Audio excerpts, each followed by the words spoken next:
Hey guys! Hey, I'm sorry about the disappearing act I pulled. Part of the reason I started this podcast was to have a hobby while my husband was out on rotation. However, I just didn't anticipate how busy I was going to be with my little one while he was gone. They say that absence makes the heart grow fonder, and let me tell you, I missed my person. For those of you who don't know, I'm Brandy, and this is True Crime Spirits, the podcast where I tell you guys a true crime tale while trying a new adult beverage. Now, before we jump in, I do have some news for you guys. While it's true I haven't been posting any new episodes, I haven't just been sitting around. I've been working behind the scenes because, frankly, it was just time to get things done.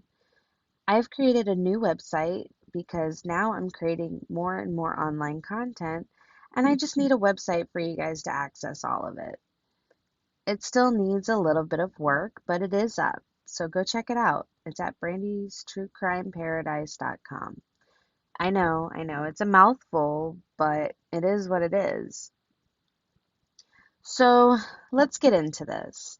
Tonight I decided to go with a boozy eggnog because, the holidays.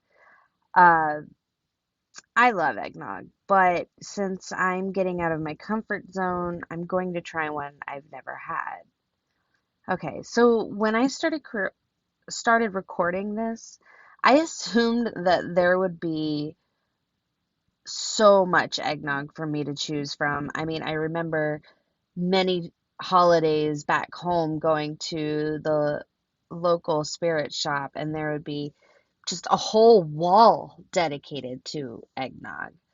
But when I got to my local spirit shop, there was only one type of eggnog, and I refuse to drink Evan Williams. So I'm actually going to be making my own. I'm using a Christmas white rum and brandy combination. They provided a little recipe for homemade eggnog with the drink, so wish me luck. Now, for my first attempt, the eggnog honestly wasn't bad. I want to give it 3 stars, but I really have to give it 2. So the recipe calls for 2.5 ounces of rum. And I just thought that wasn't enough. Not for 6 servings at least.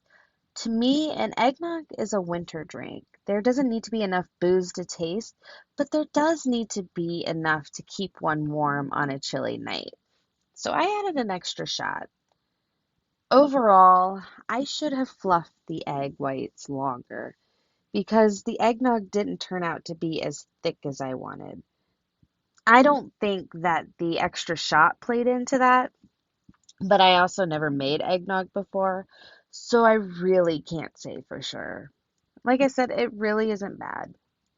Anyway, moving on to the reason we're all here tonight. Tonight I have a tale that is especially heartbreaking. Um, of course, most of the cases I have covered thus far have all been heartbreaking, but there's just something about this one. Maybe it's the fact that it takes place on Christmas Eve, or maybe it's because most of the victims are children. I don't know. Anyway, let me take you back to Calumet, Michigan in the year 1913 to a mining town that I feel like would have its own museum dedicated to itself if it had more than 800 people. At first, I thought I was going to um, at first, I thought I wasn't going to be able to find any information on this case.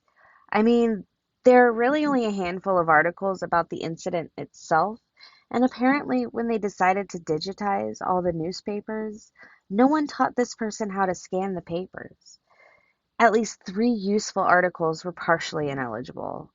And as I started searching, I realized this incident is actually under a completely different name. That's when I hit pay dirt. I must admit, I was confused at first. I was just having a hard time grasping at what really happened. It wasn't until I saw the documentary starring Arlo Guthrie when I realized what had really happened. This whole time I was thinking, oh, these poor people died in a fire, and then I find out that's not at all what happened. So before I give the whole case away, let's just dive right in. Like I said earlier, we are heading to Calumet, Michigan, and this episode is going to be a bit of a history lesson. We've all heard how crazy the early 20th century was. Death and mayhem, mobsters and bootleggers, and Calumet was no exception. To really understand what happened here, we have to talk about what kind of town Calumet was. Calumet was located in the wilds of Michigan's Upper Peninsula, on land that juts out into Lake Superior, and it was settled in 1864 under the name Red Jacket. This was the name for the Native American chief of the Seneca tribe. Calumet quickly grew into one of Midwest's richest boom towns due to its vast deposits of copper. In 1867, it was finally incorporated into a town. These copper mines were particularly rich. The Calumet and Hecla Mining Company produced more than half of the USA's copper from 1871 through 1880. Calumet Township was an ethnically diverse community. 90% of the population was of foreign descent. There were Croatians, Finns, Swedes, Italians, Cornish, Hungarians, Polish, Australians, and even Germans flocked to the area to work the deep ground mines. And by the turn of the century, Calumet had a population of 4,668. The township contained Calumet, or Red Jacket, Laurium, Hecla, and South Hecla, and it had a population of 25,991 souls. The town wasn't actually legally named Calumet until 1829, when Red Jacket and surrounding company towns were reincorporated as the town of Calumet. And to be even more confusing, the area once officially known as Calumet was then renamed to Laurium.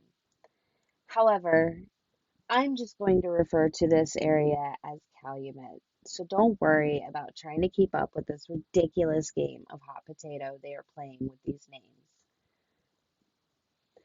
In 1913, Calumet suffered from the Copper Country Strike of 1913, and the population began to decline.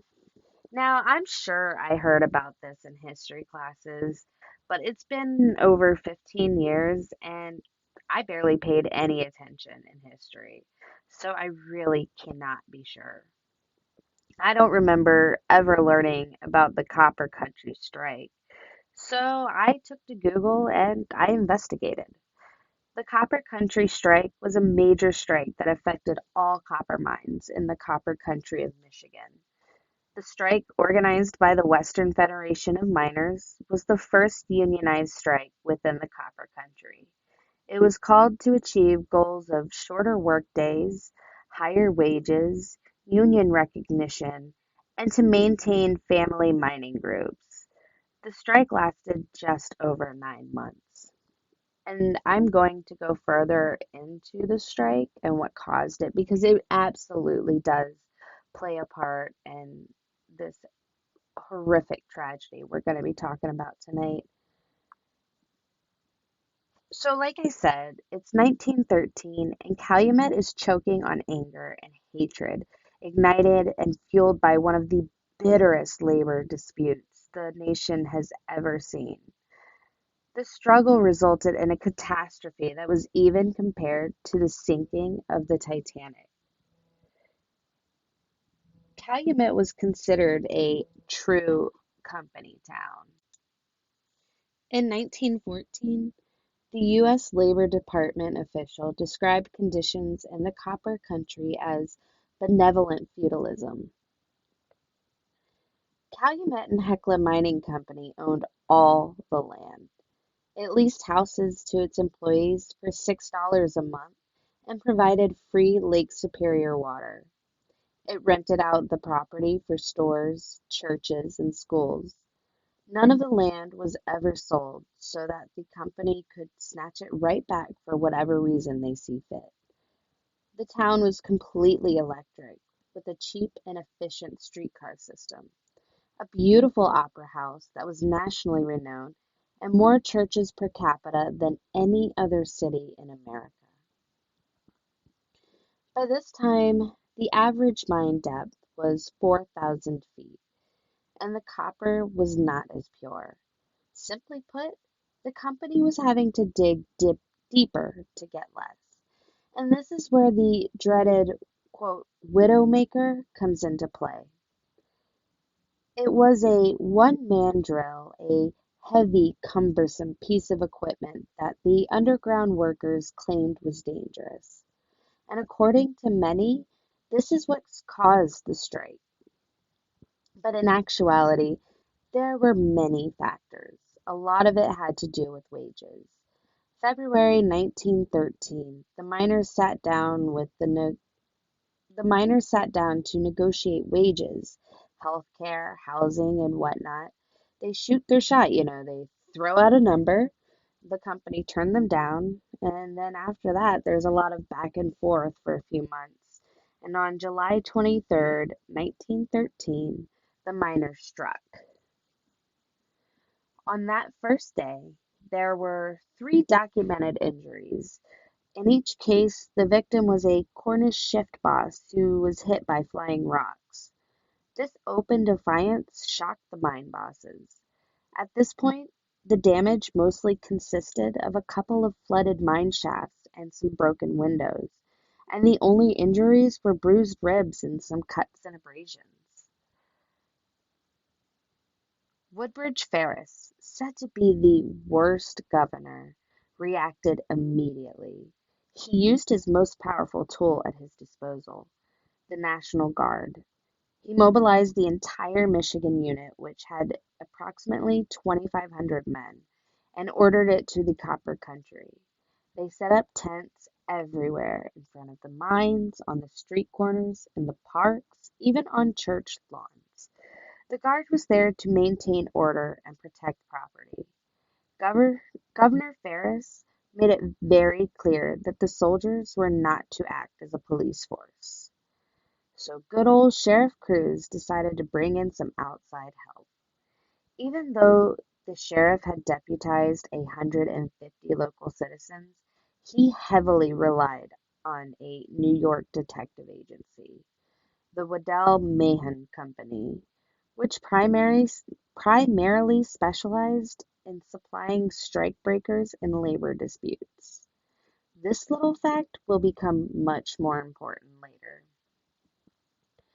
The Waddell men were dubbed Secret Service operatives by the sheriff. They were given full authority and they openly carried guns. The strikers in Calumet immediately felt the presence of the Waddell men. Union described them as strong-armed men, thugs, and murderers. The Federation strike newspaper even reported them as